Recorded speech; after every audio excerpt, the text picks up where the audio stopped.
Welcome friends. In the previous video of chapter number 3 we had discussed about Kirchhoff's first law.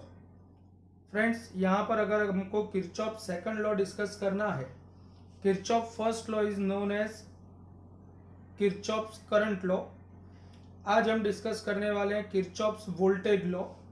और Kirchhoff's voltage law को पढ़ने के लिए हमको यहाँ पर कुछ एक्स्ट्रा इंफॉर्मेशंस चाहिए जो हमने ओम्स लॉ के अंदर डिस्कस की हुई है। फिर से एक बार यहाँ पर मैं ओम्स लॉ से रिलेटेड डिस्कशन करने जा रहा हूँ। ओम्स लॉ में हमने ऑब्जर्व किया था कि कंसीडर करो कि ये एक बैटरी है और ये बैटरी के साथ कंसीडर करो कि मैंने एक रेजिस्टर को सीरीज में कनेक्ट किया है। अगर मैंने ये बैटरी के साथ एक रेजिस्टर को सीरीज में कनेक्ट किया है, कंसीडर करो कि ये V वोल्ट की बैटरी है। बैटरी का ये पॉजिटिव टर्मिनल, ये नेगेटिव टर्मिनल। यहां पर बैटरी के पॉजिटिव टर्मिनल में से I जितना करंट निकल रहा है, ये I जितना करंट वापस जाता है। हमको पता है कि जब भी बैटरी का काम क्या है, बैटरी का काम है चार्जेस को एनर्जी देना। अगर बैटरी का काम चार्जेस को एनर्जी देना है तो इसका मतलब ये हुआ कि जब पॉजिटिव चार्जेस, क्योंकि कन्वेंशनल करंट फ्लो हो रहा है, conventional current is due to only positive charge particles. अगर यहां पर से पॉजिटिव चार्ज पार्टिकल बाहर निकलेगा तो उनके पास ये पॉइंट पर V जूल पर कूलम मतलब V वोल्ट जितनी एनर्जी होगी। जब चार्जेस मोशन करते करते करते करते ए पॉइंट पर पहुंचेंगे तब उनके पास V वोल्ट जितनी एनर्जी होगी, V पोटेंशियल होगा। जब वो रेजिस्टेंस को क्रॉस करेंगे तब सारी की सारी एनर्जी, हीट एनर्जी या कोई भी एनर्जी के फॉर्म में लॉस करेंगे। कहने का मतलब इतना है कि रेजिस्टेंस को क्रॉस करते वक्त चार्जेस एनर्जी लॉस करते हैं, मतलब बी पॉइंट पर उनके पास 0 जूल पर कूलम जितनी एनर्जी होगी। 0 एनर्जी से वो नेगेटिव में एंटर होंगे, फिर से बैटरी में से एनर्जी लेंगे। यहां पर उनके पास 0 वोल्ट जितनी एनर्जी होगी। बैटरी को पास करते वक्त फिर से बैटरी में से, केमिकल में से उनको एनर्जी मिलेगी और फाइनली जब वो पॉजिटिव टर्मिनल पर आएंगे तब उनके पास V जितनी एनर्जी होगी। कहने का मतलब इतना है कि बैटरी के नेगेटिव से पॉजिटिव जब चार्जेस जाते हैं तो उनको एनर्जी गेन होती है और रेजिस्टर को क्रॉस करते वक्त एनर्जी लॉस होती है। तो यहां पर ये जो मैंने डिस्कशन किया, इसके accordingly we can say that यहां पर कुछ इंपॉर्टेंट पॉइंट्स में यहां पर मेंशन कर रहा हूं कि जब भी आप अपनी ट्रैवलिंग का पाथ कंसीडर करो कि ये सर्किट को एनालाइज करने के लिए मैं यहां पर क्लॉकवाइज डायरेक्शन में मोशन कर रहा हूं, मैं यहां पर क्लॉकवाइज डायरेक्शन में ट्रैवल कर रहा हूं। अगर मैं क्लॉकवाइज डायरेक्शन में ट्रैवल करता हूं, यहां पर नाम दे देता हूं, कंसीडर करो कि ये P पॉइंट है, ये Q पॉइंट है, ये R पॉइंट है और ये S पॉइंट है। मैं यहां पर PQRS लूप को एनालाइज करने के पर्पज से PQRS लूप को एनालाइज करने के पर्पज से क्लॉकवाइज डायरेक्शन में ट्रैवल करता हूं। बेटा जब मैं क्लॉकवाइज डायरेक्शन में ट्रैवल कर रहा हूं तो सबसे पहले मैं P से Q जा रहा हूं, क्योंकि मैं क्लॉकवाइज घूम रहा हूं। P से Q जाऊंगा तो यहां पर मैं देख सकता हूं कि कौन सा इलेक्ट्रिकल कंपोनेंट पहले आता है। तो P से Q जाते वक्त पहला इलेक्ट्रिकल कंपोनेंट आता है बैटरी। जब भी कोई बैटरी को हम पास करते हैं तब आपको यह चेक करना है कि हम बैटरी के पॉजिटिव में एंटर हो रहे हैं कि बैटरी के नेगेटिव में एंटर हो रहे हैं। यहां पर आप देख सकते हो कि मैं बैटरी के पॉजिटिव में पहले एंटर हो रहा हूं। बैटरी के पॉजिटिव पर मुझे चार्जेस की एनर्जी नजर आती है V वोल्ट जितनी, और जब मैं नेगेटिव टर्मिनल पर पहुंचता हूं तो मुझे एनर्जी नजर आती है 0 वोल्ट जितनी। इसका मतलब यह हुआ कि बैटरी को क्रॉस करते वक्त अगर हम बैटरी के पॉजिटिव में पहले एंटर होते हैं तो बैटरी के वोल्टेज V जितनी एनर्जी डिक्रीज होती है। इफ वी ट्रैवल और if we enter into positive terminal of battery, positive terminal of battery first, then V जितनी बैटरी के वोल्टेज जितनी एनर्जी डिक्रीज होती है, और बाद में मैं Q से R गया, वहां पर कोई भी इलेक्ट्रिकल कंपोनेंट नहीं है, R से S गया। फ्रेंड्स, जब R से S जाते हैं तो we are moving with the current या अपोजिंग द करंट। तो यहाँ पर हम देख सकते हैं कि जब भी रेजिस्टेंस को क्रॉस करना हो तो हमको ये देखना है कि we are moving with the current या अपोजिंग द करंट। आप देख सकते हो कि यहाँ पर R2S ट्रैवल करते वक्त we are opposing the current. Opposing the current के केस में पहले मुझे B पॉइंट दिखाई देता है, और आप देख सकते हो कि B पॉइंट पर उस चार्जेस की एनर्जी 0 है। बाद में रेजिस्टेंस को क्रॉस करके जब हम A पॉइंट पर आते तो वहां पर एनर्जी मुझे V वोल्ट जितनी नजर आती है। इसका मतलब ये हुआ कि जब हम रेजिस्टेंस को क्रॉस करते हैं तब हमको ये देखना है कि we are opposing the current या मूविंग विद द करंट। हम यहाँ पर अपोजिंग द करंट है, और अपोजिंग द करंट के केस में जब आप रेजिस्टेंस को क्रॉस करते हो तो V जितनी एनर्जी इंक्रीज होती है, but V equal to IR। तो इसका मतलब when we oppose electric current और रेजिस्टेंस को क्रॉस करते हैं, रेजिस्टर को क्रॉस करते हैं, तो ऐसे केस में याद रखो कि करंट और रेजिस्टेंस के प्रोडक्ट जितनी, because V equal to IR, तो यहां पर I इंटू R जितनी एनर्जी इंक्रीज होती हुई दिखाई दे रही है। इससे उल्टा अगर मेरा ट्रैवलिंग का पाथ एंटी क्लॉकवाइज होता तो यहां पर मैं बैटरी के नेगेटिव में पहले एंटर होता। अगर मैं बैटरी के नेगेटिव में पहले एंटर होता हूं तो बैटरी के वोल्टेज जितनी एनर्जी इंक्रीज होती है, और इससे उल्टा मैं यहां पर अगर विद द करंट जाता हूं तो विद द करंट IR जितनी energy, with the current IR जितनी एनर्जी डिक्रीज होती है। फ्रेंड्स, ये बात कोई भी सर्किट को एनालाइज करने के लिए खास याद रखना। रेजिस्टर को क्रॉस करते वक्त हमको क्या देखना है, तो रेजिस्टर को क्रॉस करते वक्त हमको ये देखना है कि we are moving with the current या अपोजिंग द करंट। इफ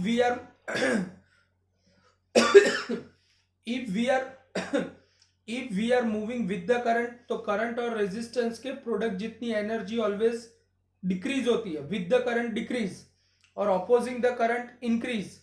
और बैटरी के केस में क्या देखना है, बैटरी के केस में ये देखना है कि we are entering into positive first और नेगेटिव फर्स्ट।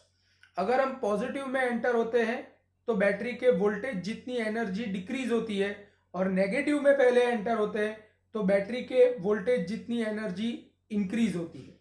सो ये फंडामेंटल को याद रखते हुए मैं यहां पर डिस्कस करने जा रहा हूं Kirchhoff's second law. Friends, Kirchhoff second law बहुत ही ध्यान से समझना, क्योंकि किरचॉफ फर्स्ट लॉ की तरह किसी भी सर्किट को एनालाइज करने के लिए किरचॉफ सेकंड लॉ बहुत ही यूजफुल है। किरचॉफ सेकंड लॉ का स्टेटमेंट क्या है, तो किरचॉफ सेकंड लॉ का स्टेटमेंट कुछ ऐसा है। पहले तो स्टेटमेंट देखते हैं, उसके बाद उसकी बेसिक इंफॉर्मेशन लेते हैं। देखो, किरचॉफ सेकंड लॉ का स्टेटमेंट है the total algebraic sum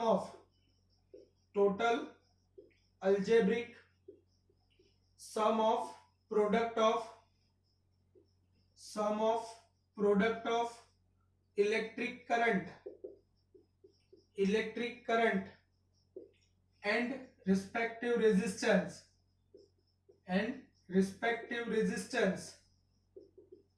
is always equal to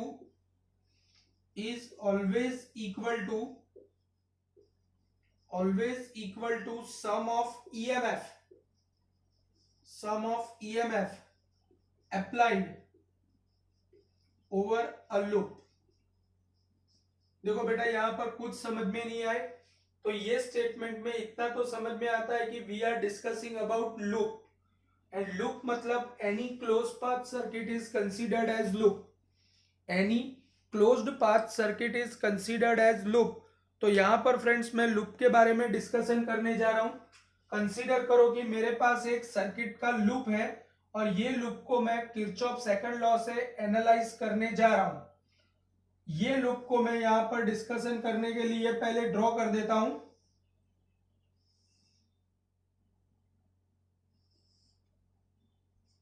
consider करो कि ये एक सर्किटल लूप है जो बहुत बड़े सर्किट का पार्ट है। यहां पर एक बैटरी है जिसका ईएमएफ E1 है प्लस माइनस। यहां पर इसके साथ एक रेजिस्टर अटैच्ड है। ये रेजिस्टर की वैल्यू है R1। ये रेजिस्टर की वैल्यू है R1। यहां पर एक दूसरा रेजिस्टर है जिसकी रेजिस्टिव वैल्यू है R2। ये तीसरा रेजिस्टर है जिसकी रेजिस्टिव वैल्यू है R5। यहां पर कंसीडर करो कि एक बैटरी है जिसका ईएमएफ है E2 और उसके साथ एक रेजिस्टर अटैच्ड है जिसका रेजिस्टिव वैल्यू है R4 और यहां पर एक रेजिस्टर है R3। फ्रेंड्स, बहुत ही बड़े सर्किट का ये छोटा सा पार्ट है। यहां पर कंसीडर, मैं सारे पॉइंट को नाम दे देता हूं। कंसीडर करो कि ये ए पॉइंट है, ये बी पॉइंट है, ये सी जंक्शन पॉइंट है, ये डी जंक्शन पॉइंट है और ये ई जंक्शन पॉइंट है। अगर मैं यहां पर सबसे पहले ये सर्किट को मुझे एनालाइज करना है, आपको कोई भी सर्किट को एनालाइज करना हो तो उसके लिए सबसे पहले तो किरचॉफ फर्स्ट लॉ का यूज करके, किरचॉफ फर्स्ट लॉ का यूज करके करंट का डिस्ट्रीब्यूशन करना पड़ता है। और फ्रेंड्स, याद रखो कि करंट का डिस्ट्रीब्यूशन करते वक्त आपको एक ही बात याद रखनी है कि सारे रास्तों से करंट आ नहीं सकता और सारे रास्तों पे करंट जा नहीं सकता। बाकी आप अपने हिसाब से कुछ भी करंट का डिस्ट्रीब्यूशन कर सकते हो। यहां पर कंसीडर करो कि बाहर से करंट आ रहा है। ये करंट दो पार्ट में डिवाइड हुआ। R5 वाली ब्रांच में जो करंट गया है वो I5 है और R1 वाली जो ब्रांच में जो करंट गया है वो I1 है। अब ये I1 करंट यहां पर आया, उसके सामने दो रास्ते थे तो मैंने दो रास्तों में डिस्ट्रीब्यूशन किया। R2 वाली ब्रांच में I2 जितना करंट गया है। यहां पर कंसीडर करो कि बाहर से करंट आ रहा था, दो रास्तों से करंट आ रहा था, इसलिए R3 वाली ब्रांच में I3 जितना करंट गया। यहां पर I5 करंट आ रहा था, उसका दो पार्ट में डिस्ट्रीब्यूशन किया। किसी को ऐसा दिखाना है कि अंदर आ रहा है और दो जा रहे हैं तो भी चल सकता है। सारे रास्तों से करंट आता और सारे रास्तों पे करंट जाता आप नहीं दिखा सकते। बाकी दो रास्तों से आ रहा है और तीसरे रास्ते पर जा रहा है, ऐसा कुछ भी एनालाइज आप यहां पर कर सकते हो। तो यहां पर मैंने करंट का डिस्ट्रीब्यूशन दिखा दिया। अब यहां पर ध्यान से समझो, ए पॉइंट पर कंसीडर करो कि चार्जेस के पास VA जितनी एनर्जी है। ए पॉइंट पर कंसीडर करो कि चार्जेस के पास VA जितनी एनर्जी है। अगर ए पॉइंट पर चार्ज के पास VA जितनी एनर्जी है तो energy of charges, energy of charge, energy of charges at A point that is equal to VA। A point पर उनके पास VA जितनी एनर्जी है। अब मैं ये सर्किट को एनालाइज करने के लिए क्लॉकवाइज डायरेक्शन में ट्रैवलिंग करता हूं। तो अगर मैं यहां पर A B C D E A path पर, A B C D E A path पर मैं अगर क्लॉकवाइज डायरेक्शन में यहां पर ट्रैवल कर रहा हूं तो सबसे पहले मैं जाऊंगा A to B।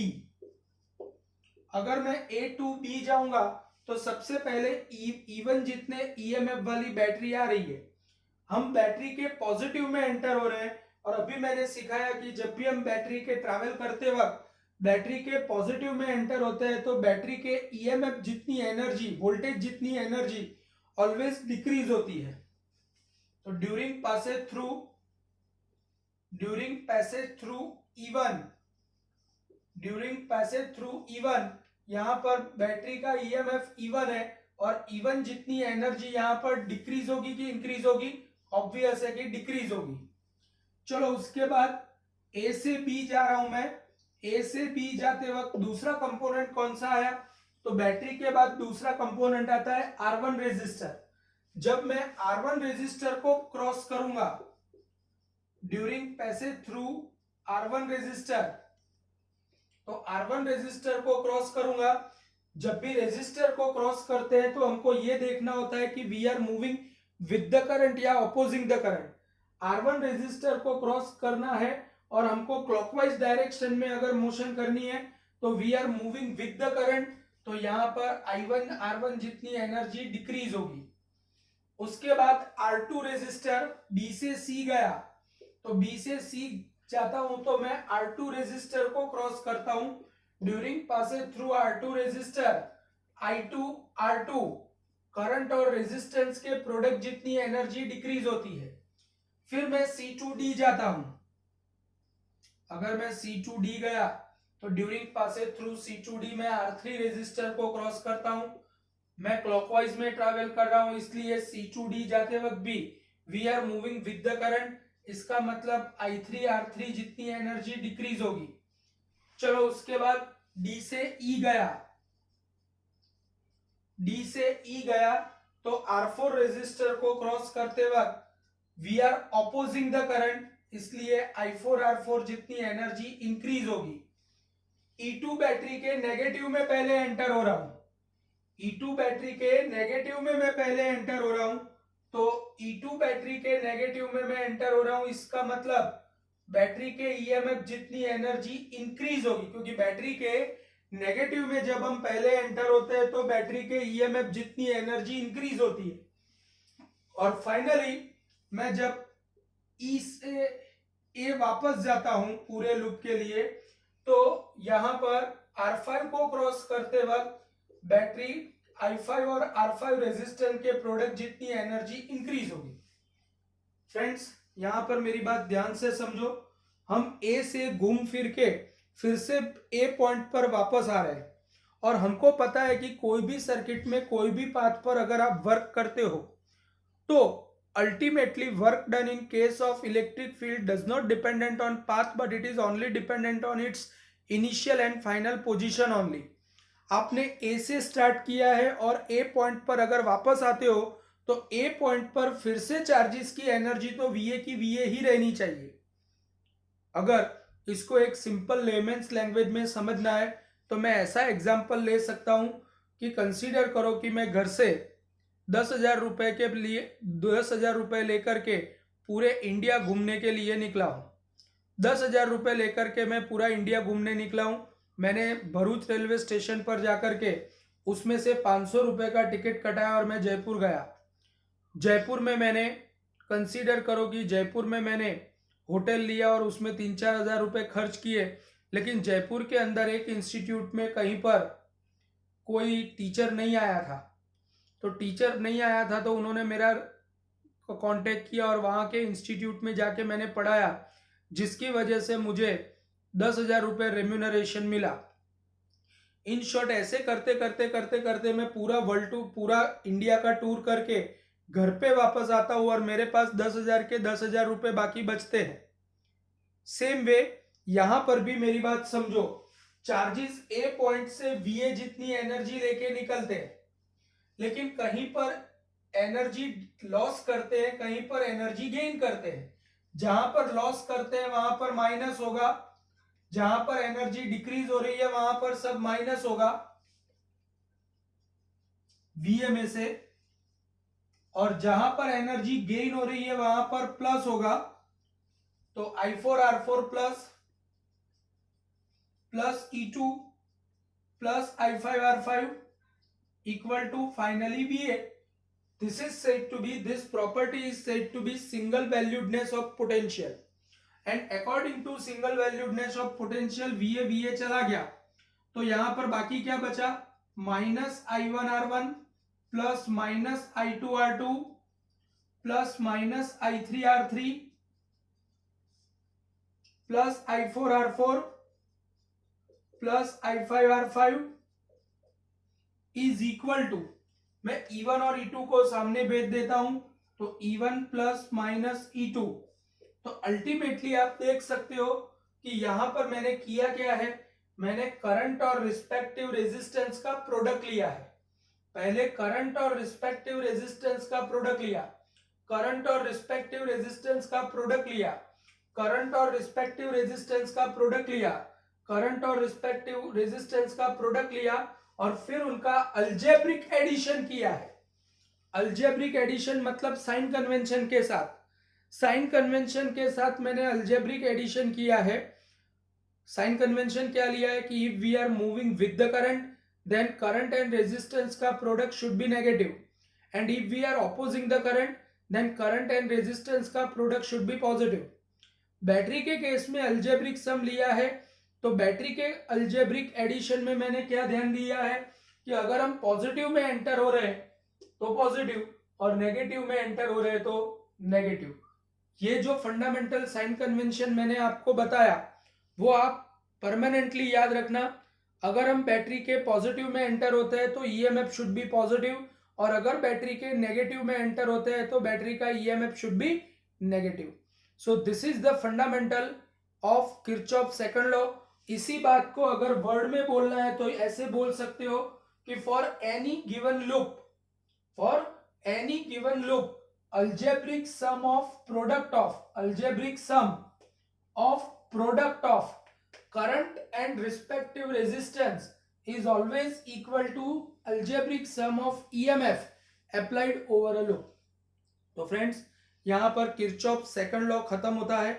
Kirchhoff second law और फर्स्ट लॉ को मिला के हम काफी सारे न्यूमेरिकल्स, काफी सारे क्वेश्चंस को अलग अलग तरीके से सर्किट एनालाइज कर सकते हैं। फ्रेंड्स इसके साथ साथ आपको सर्किट को एनालाइज करने के लिए शॉर्टकट्स भी अवेलेबल है, बट वो इंजीनियरिंग मेथड के हैं।